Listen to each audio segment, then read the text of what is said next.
নমস্কার বন্ধুরা, RP village স্টোরির পক্ষ থেকে সকলকে জানাই অনেক স্বাগত।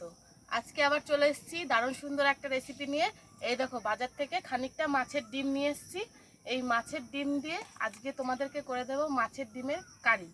তো তোমরা পুরো ভিডিওটা দেখতে থাকো। প্রথমে আমি মাছের ডিমটা নুন হলুদ মাখিয়ে বড়া করে ভেজে নেব।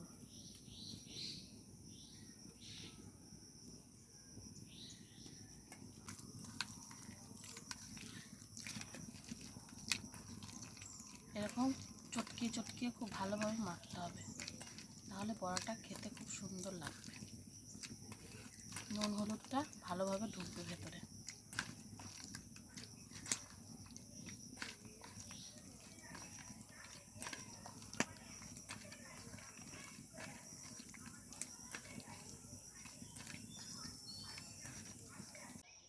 সব কিছু রেডি করে নিয়েছি, আর এদিকে মাছের ডিমটাও ভালোভাবে মেখে নিয়েছি। এবার মাছের ডিমগুলো ভেজে নেব। তার জন্য কড়াইতে দিয়ে দেবো বেশ খানিকটা সর্ষের তেল।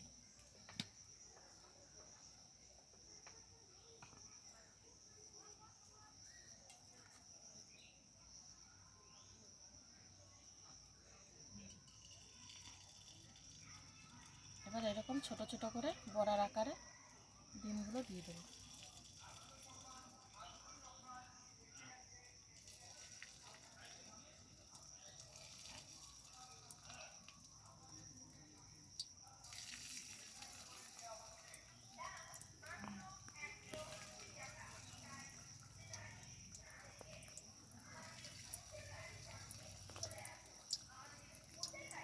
এই দেখো, ডিমটা এক পিঠ ভাজা হয়ে গেছে। এবার উল্টে দেবো।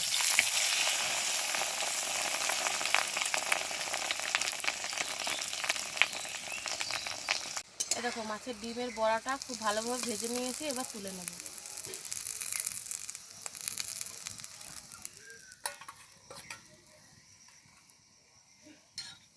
তারপরে ওই কড়াইতেই আরও খানিকটা সর্ষের তেল দিয়ে দেবো।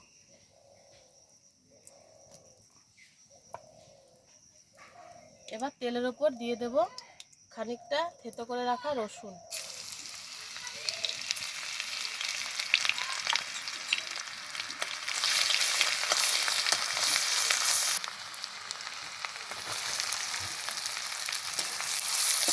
এবার খুব ভালো করে রসুন আর পেঁয়াজটাকে ভেজে নিতে হবে।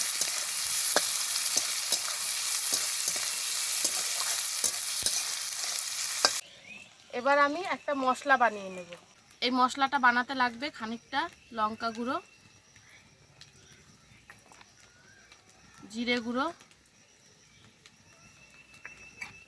ধনে গুঁড়ো,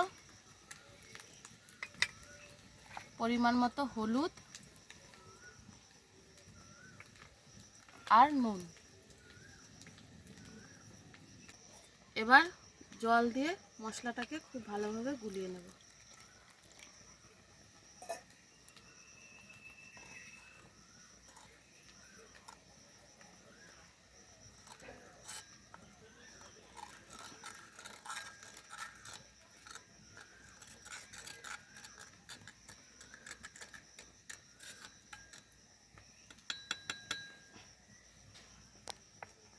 এই দেখো, পেঁয়াজ আর রসুনটাকে খুব ভালোভাবে ভেজে নিয়েছি। এবার এই যে মশলাটা গুলে রেখেছিলাম ওটা দিয়ে দেবো।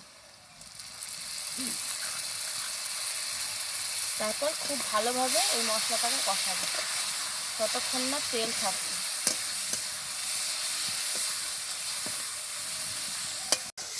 মশলা খুব ভালোভাবে কষিয়ে নিয়েছি, মশলা থেকে তেলও ছেড়ে দিয়েছে। এবার দিয়ে দেবো পরিমাণ মতো জল।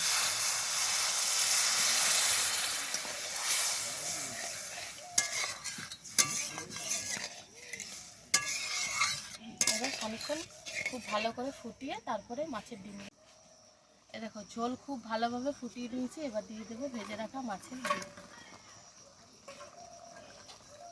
এবার আর 2-3 মিনিট মতো ফুটিয়ে তারপরে নামিয়ে নেব। মাছের ডিমের কারি রেডি হয়ে যাবে।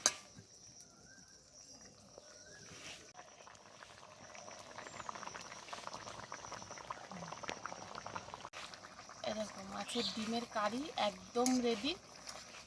এবার নামিয়ে নেব।